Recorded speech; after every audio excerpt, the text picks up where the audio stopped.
एक चीज़ जाननी थी, आप अपनी लड़ाई से, जो आपकी लंबी लड़ाई लड़ी आपने 8 साल, उससे क्या कहना चाहेंगे इन माता पिता को, जो पीड़िता के माता पिता? देखिए, मैंने जो 9 साल लड़ाई लड़ी है, उनको फांसी तो हो गई है, लेकिन आपने देखा होगा सालों बाद, 50 साल बाद एक केस में इनको फांसी हुई है। केस रोज होता है। कानून है, मैं कानून को खराब नहीं मानती। निर्भया केस के बाद बहुत सारे कानून बनाए, बहुत सारे नियम बनाए गए, लेकिन कानून में जो व्यवस्था वाले लोग हैं, जो काम करने वाले, व्यवस्था ठीक नहीं है। अगर आज व्यवस्था ठीक होती, लोगों को समय से सजा होती, इंसाफ मिलता, तो आज देश में स्थिति ये नहीं रहती। लेकिन जब भी घटना होता है, तभी हम यही बात करते हैं कि सरकार को दुरुस्त होने की जरूरत है, कानून को, हर बार आंदोलन शुरू हो जाता है, सबको कानून, सख्त कानून बनाने की जरूरत है। कानून में कमियां नहीं है, हमारी सोच में कमियां हैं। जब तक हमारी सोच नहीं बदलेगी, हमारे नेताओं की सोच नहीं बदलेगी, सिस्टम में बैठे लोगों की सोच नहीं बदलेगी, पुलिस की सोच नहीं बदलेगी, तब तक हमारे देश में बच्चियां सुरक्षित हैं। हाँ, देख सकते हैं आप, बारिश में भी, तेज बारिश में भी आंदोलन चल रहा है, विरोध प्रदर्शन चल रहा है, पुलिस कोशिशें कर रही है हर पर लोग बैठा सुरक्षित, इसमें बच्चियां, इसमें बच्चियां, इसमें बच्चियां, गुड़िया को इंसाफ दो। निर्भया की माँ बात कर रही हैं पीड़िता की माँ से, सॉलिडारिटी में न्याय के लिए एक साथ आई 2 माएँ आज यहाँ नांगल में, दिल्ली के नांगल में जो घटना हुई है, और एक साथ होके लड़ रहे हैं न्याय दिलाने के लिए।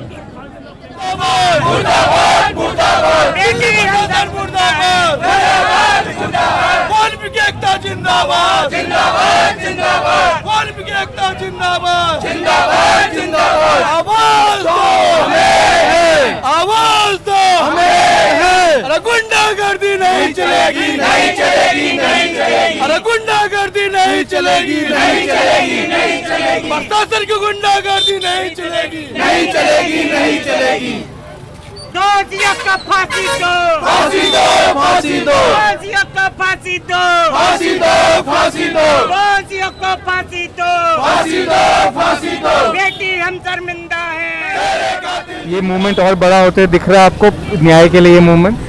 हाँ, दिख तो रहा है, लेकिन सवाल यही उठता है कि लोग थोड़े दिन तक तो मेहनत करते हैं, थोड़े दिन बाद फिर ये मुद्दा ठंडा हो जाता है और लोग घरों को चले जाते हैं। मुद्दा ये नहीं कि हमने यहाँ पर आकर भीड़ लगानी है, मुद्दा ये है कि हमें इंसाफ चाहिए, हमें FIR नहीं चाहिए। हमें चाहिए कि फ़ौरन अगर इस तरह का केस होता है तो बैक टू बैक अगर आप 6 लोगों को फांसी दे देते हैं, आप यकीन करिए 7वें केस को भारतीय जनता ढूंढेगी कि कोई रेप नाम की चीज़ भारत में होता भी था, क्योंकि हमारा कानून इतना ईजी बना दिया गया। आप अगर अभी आप कठुआ कांड देखिए जो कश्मीर में हुआ था, उसके बाद आप कठुआ, उन्नाव, हाथरस से बहुत केस है, पर न्याय नहीं मिलता है। निर्भया पे जिसमें पूरे भारत ने प्रोटेस्ट करा, उसमें 8 साल बाद हमें इंसाफ मिला था। तो इसको तो ये मानते नहीं है। यहाँ के जो लॉ एंड ऑर्डर के DGP हैं तो कह रहे हैं कि कुछ हुआ ही नहीं रेप। इसी तरह हाथरस वाले में भी बोला था। तो जब सरकार ही बलात्कारियों को बचाती हुई नजर आती है तो वहाँ पर इंसाफ नहीं मिलेगा। इंसाफ की पहली सूरत ये कि जल्दी से जल्दी एक ऐसा कानून बनाया जाए जिस कानून में होगा कर किसी भी लड़की के साथ, चाहे वो किसी भी धर्म की हो, चाहे वो दलित हो, चाहे मुसलमान, किसी भी धर्म की हो, अगर उसके साथ ये गलत काम होता है, रेप होता है या सामूहिक बलात्कार होता है, फौरन फास्ट ट्रैक के थ्रू उसको ऑन दी स्पॉट फांसी होनी चाहिए। और वो फांसी इतनी इबरतनाक होनी चाहिए कि पब्लिकली होनी चाहिए, ताकि खौफ पैदा हो। क्योंकि अब इस वक्त भारत में इस तरह की टेंडेंसी हो गई है कि हर 2 कदम पे, हर 10 मिनट बाद, हर 15 मिनट बाद आप कोई ना कोई रेप कांड सुनते हैं। और अब माइनर बच्चों के साथ ये होने लगा है कि 6 महीने की बच्ची सुरक्षित नहीं है, 6 साल की बच्ची सुरक्षित नहीं है। ये तो 8-9 साल की बच्ची थी। और कहने का मतलब ये कि चलो कोई एक नशेड़ी गंजड़ी ने कर दिया, समझ में आता है। एक मंदिर का पुजारी अगर ये काम करता है तो उससे बड़ा जन्नाटेदार तमाचा हमारे समाज में हो ही नहीं सकता है कि जिन मजहबी ठेकेदारों के पीछे हम चलते हैं, जिनको हम मानते हैं, जिनको हम आइडलाइज करते हैं, अगर वही गैंग रेप में शामिल हो तो इससे बड़ा जन्नाटेदार तमाचा भारत के लिए हो ही नहीं सकता।